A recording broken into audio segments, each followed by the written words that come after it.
2025 का महाकुंभ। भीड़ के बीच एक चेहरा सबसे अलग दिख रहा था। यह चेहरा था महंत चंद्रानंद का, जो अपनी रहस्यमयी आभा से सबको आकर्षित कर रहा था। ओजस्वी व्यक्तित्व, तीखी नजरें और सिर पर भभूत का चोला, यह थे महंत चंद्रानंद। उनकी उपस्थिति में एक अद्भुत शक्ति का आभास होता था। देखने में तो वे एक सिद्ध पुरुष लगते थे, लेकिन असलियत में वे एक शातिर अपराधी थे। उनकी चालाकी और धूर्तता का कोई मुकाबला नहीं था। दिखावे की चादर ओढ़े वे लोगों को लूटने का धंधा करते थे। उनकी हरकतें इतनी सफाई से होती थीं कि कोई शक भी नहीं कर पाता था। उनके चेले उनके इशारों पर नाचते थे। वे अपने गुरु के हर आदेश का पालन करते थे, चाहे वह कितना भी गलत क्यों न हो। भोले भाले श्रद्धालु उनके झांसे में आकर अपनी गाढ़ी कमाई लुटा बैठते थे। वे समझ नहीं पाते थे कि वे एक धोखेबाज के जाल में फंस चुके हैं। कई बार तो चंद्रानंद और उनके गुंडों ने महाकुंभ में आतंक भी मचाया था।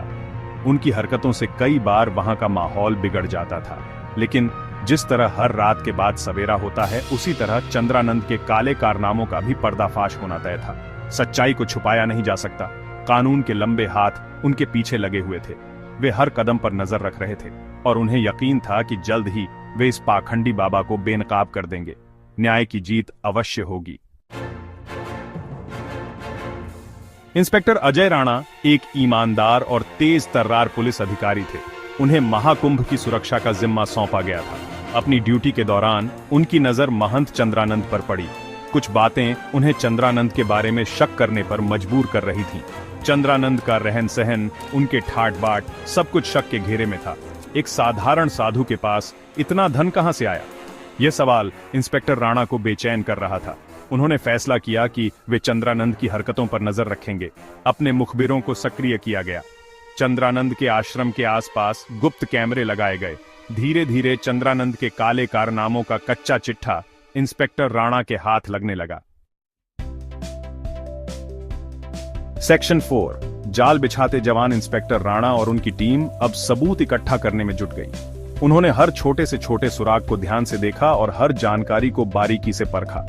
चंद्रानंद के गुर्गों पर नजर रखी जा रही थी। हर गतिविधि पर पैनी नजर रखी जा रही थी, ताकि कोई भी संदिग्ध हरकत छूट न जाए। उनके फोन टैप कर लिए गए। हर बातचीत को रिकॉर्ड किया जा रहा था, ताकि कोई भी महत्वपूर्ण जानकारी छूट न जाए। जल्द ही पुलिस को चंद्रानंद के अवैध धंधों के बारे में पता चल गया। उन्होंने कई गुप्त दस्तावेज और सबूत इकट्ठा किए। चंद्रानंद महाकुंभ में आने वाले श्रद्धालुओं को नकली रत्न और जड़ी बूटियां बेचकर उन्हें चूना लगा रहा था। यह एक बड़ा घोटाला था। साथ ही वह अपने आश्रम में अवैध गतिविधियां भी चला रहा था। उसके आश्रम में कई गैरकानूनी काम हो रहे थे। इंस्पेक्टर राणा को यकीन हो गया था कि चंद्रानंद कोई साधु नहीं, बल्कि एक शातिर अपराधी है। उन्होंने ठान लिया कि उसे हर हाल में पकड़ना है। अब बस उसे रंगे हाथों पकड़ना बाकी था। पुलिस ने अपनी योजना को अंतिम रूप देना शुरू कर दिया। इंस्पेक्टर राणा ने चंद्रानंद को पकड़ने के लिए एक जाल बिछाया। यह जाल बहुत ही सोच समझकर बिछाया गया था। उन्होंने एक योजना बनाई जिसमें चंद्रानंद खुद ब खुद पुलिस के जाल में फंस जाता। यह योजना बहुत ही चतुराई से बनाई गई थी।